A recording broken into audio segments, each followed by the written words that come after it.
안녕하십니까. 2019년 10월 18일 최병국의 팩트 시작하겠습니다. 어제 하루 종일 대검에 대한 법사위의 국정감사가 있었습니다. 윤석열 검찰총장이 나와서 줄곧 답변을 했는데 그 답변 내용을 요약해서 정리해드리고 그에 대한 제 의견을 말씀드리겠습니다.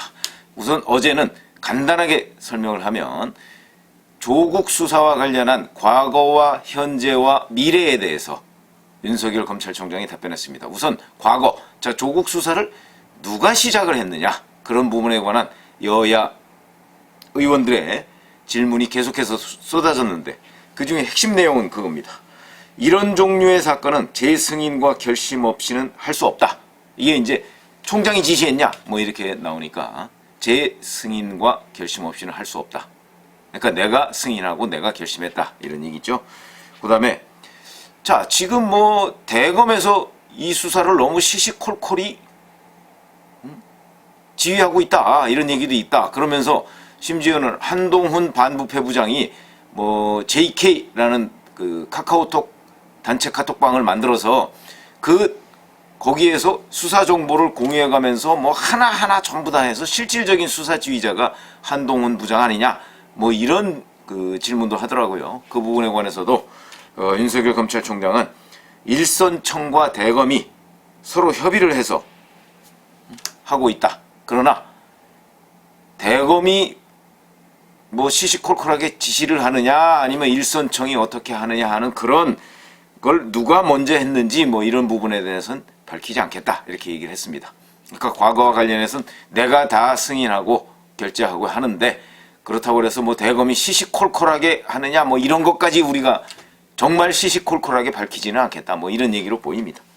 그러나 전체적인 어제 국정감사의 흐름을 보면 이 과거에 관해서, 그러니까 조국 수사의 과거에 관해서 윤석열 검찰총장이 직접 지시하고 승인했다 하는 건 명백한 것 같고, 그 다음에 현재도 대검에서 계속해서 협의하면서 수사를 진행하고 있다는 건 맞는 것 같습니다. 자, 그래서 그럼 조국 수사의 현재는 어떻게 되고 있느냐? 바로 이제 총장이 지휘한다고 봐야 되느냐? 이렇게 질문이 많이 쏟아졌습니다. 그러니까 보고가 올라와서 별 문제가 없다고 생각하면 그대로 가고 제가 승인하고, 논의가 필요하다고 하면 참모들과 논의하고, 그리고 중앙지검과 같이, 중앙지검에 이제 특수부에서 수사를 하고 있으니까요. 논의할 일이 있으면 중앙지검 관계자들을 불러서 같이 논의한다. 제가 지휘한다. 이렇게 얘기를 했습니다. 이거는 뭐 어찌 보면 원론적인 얘기일 수도 있겠으나 현행 시스템을 보면 각 지검에서 굵직굵직한 사건들은 대검하고 협의하게 돼 있습니다. 그리고 협의하고 보고하게 돼 있습니다. 그러니까 아마 그런 일반론을 얘기한 것으로 보입니다. 그러면 정말 뭐 압수수색을 내일 어디를 들어가느냐 오늘 어디를 들어가느냐 이런 문제까지도 협의한다고 보지는 않고요. 다만 전체적인 그림, 자 현재의 수사 진행 상황이 어디에서부터 어디까지 나왔는데 자 이 부분을 과연 어떻게 할까, 앞으로는 어떻게 할까, 뭐 이런 부분을 아마 협의한다고 봐야 되겠죠.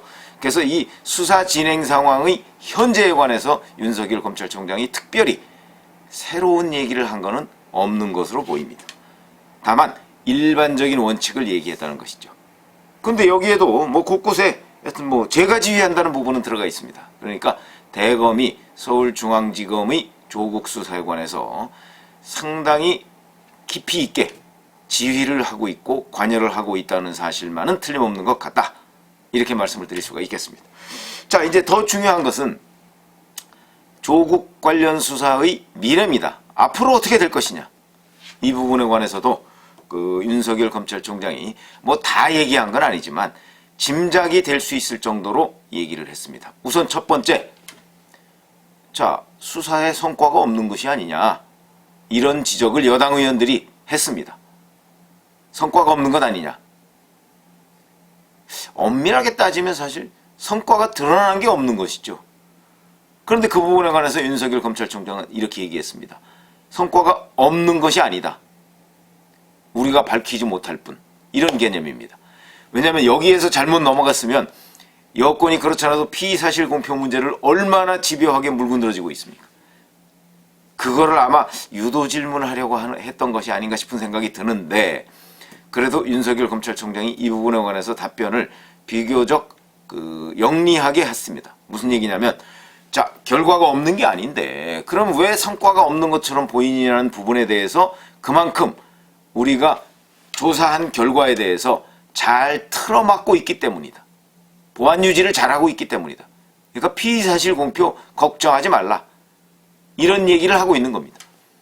어제 여당 의원들은 지금 이제 이 신문이나 방송이나 이런 데에 검찰 관계자는 뭐라고 말했다. 이게 너무나 많이 나온다.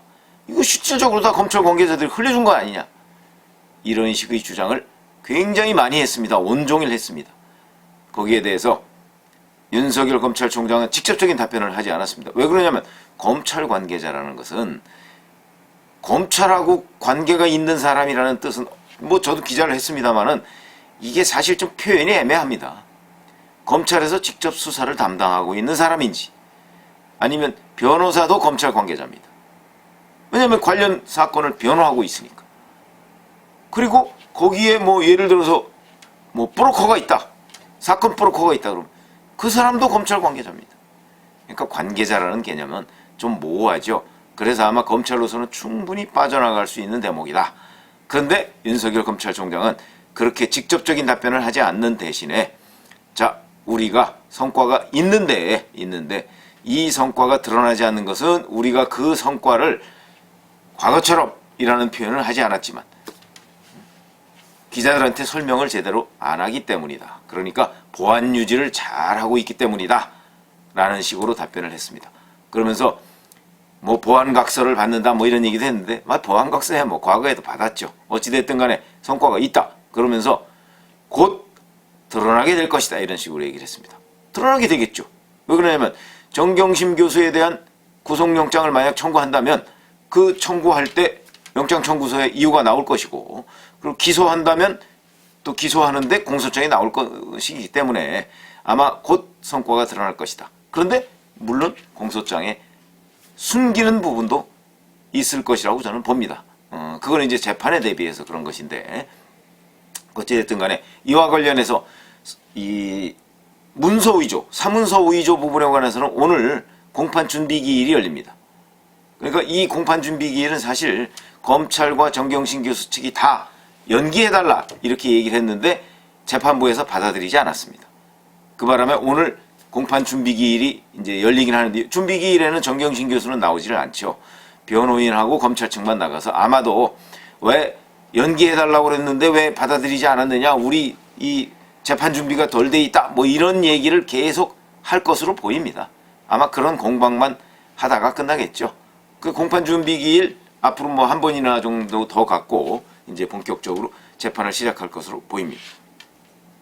또 하나는 언제까지 갈 것이냐 그러면 이 수사가 이 부분에 관해서도 약간 두루뭉술하게 얘기는 했지만 가장 신속하게 마무리하는 것이 원칙이다. 법과 원칙에 따라서 절차에 따라 진행하겠다는 식으로 얘기했습니다. 가장 신속하게 마무리. 그럼 이제 여기에 우리가 의문점이 하나 생기죠. 가장 신속하다는 것은 언제를 얘기하냐. 황희석 무슨 검찰개혁단장인가요? 법무부에? 저 한국당을 보고 개 XX라고 과거에 SNS에서 썼더군요. 그 사람은 11월 2, 3일 얘기를 기자들하고 만나서 한 적이 있습니다. 11월 2, 3일. 그러면서 정경심 교수를 기소해서 넘기면 11월 2, 3일쯤 되지 않겠느냐라는 식으로 얘기를 했습니다. 그 사람이 얘기한 거는 결국 정경심 교수 기소든 불기소든 그 사건으로 딱 매듭 짓고 조국은 건드리지 마라. 이런 일종의 가이드라인으로 보입니다. 물론 그 당시에는 조국 전 장관이 장관직을 사퇴하기 전입니다.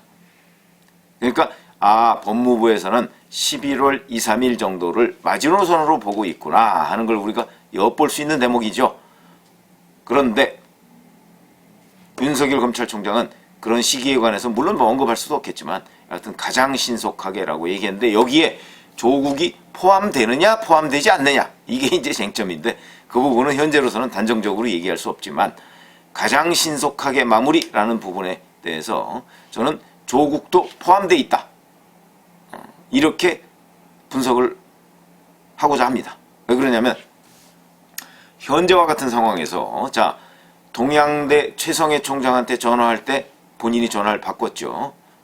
정경심 교수가 통화하는 걸 이제 이어받아서 통화했죠.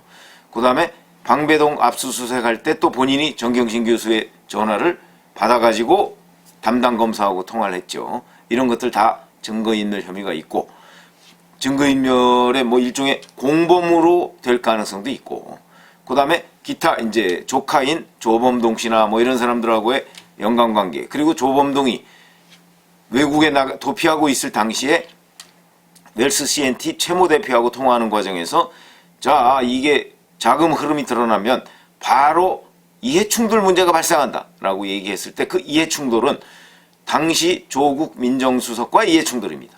그런 점에서 본다면 조국 당시 민정수석과 이 사모펀드 부분이 어떤 식으로든 연결되어 있는 것 아니냐 하는 의심을 할 수가 있죠. 뭐 검찰인들 이런 의심 안 하겠습니까? 그렇기 때문에 조국 전 장관에 대한 수사는 저는 불가피하다고 봅니다. 뭐 기소를 할지 뭐 어떨지는 모르겠으나 수사는 불가피하다. 그렇게 따진다면 가장 신속하게 마무리하는 부분에 있어서는 조국 전 장관을 불러서 조사하고 그 부분에 대한 사법처리 수준까지 결정한 뒤를 거기까지를 신속한 마무리라고 윤석열 검찰총장이 얘기하고 있는 것이 아닌가 저는 그렇게 보고 있습니다. 그래서 앞으로 그러면 얼마나 더 걸리겠는가? 뭐 제가 취재하기로는 원래 검찰 수사는 10월 말을 목표로 했답니다. 10월 말. 그런데 거기에서 차질이 빚어진 것이 변수가 생겼죠. 바로 정경심 교수의 끊임없는 수사 방해. 지금 진단서 문제 가지고서도 그렇고 6번째 소환을 했는데 여전히 실질적인 조사 시간은 얼마 안 됩니다. 그러다 보니까 조사를 더 해야 됩니다. 앞으로 뭐 7차 소환을 할지 아니면 8차 소환까지 갈지 모르겠으나 이런 부분도 수사 지연 이유가 됩니다. 거기다 중간에 조국 전 장관이 사퇴를 했습니다. 요거는 뭐 수사를 조금 더 빨리 진전시킬 수 있는 하나의 계기가 됐다고 볼 수 있지만 어찌됐든 간에 그것도 변수는 변수입니다.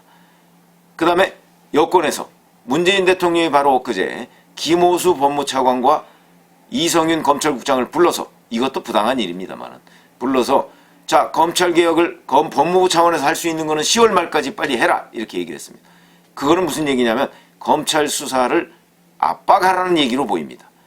그렇게 되면 윤석열 검찰이 조금 위축될 가능성 있죠. 현직 대통령이 저렇게 나오는데 거기다가 이해찬 민주당 대표는 이 수사 빨리 매듭지어라 이렇게 또 압박을 넣고 있습니다. 이런 총체적인 압박이 검찰의 운신폭을 조금 줄여주는 것은 사실입니다.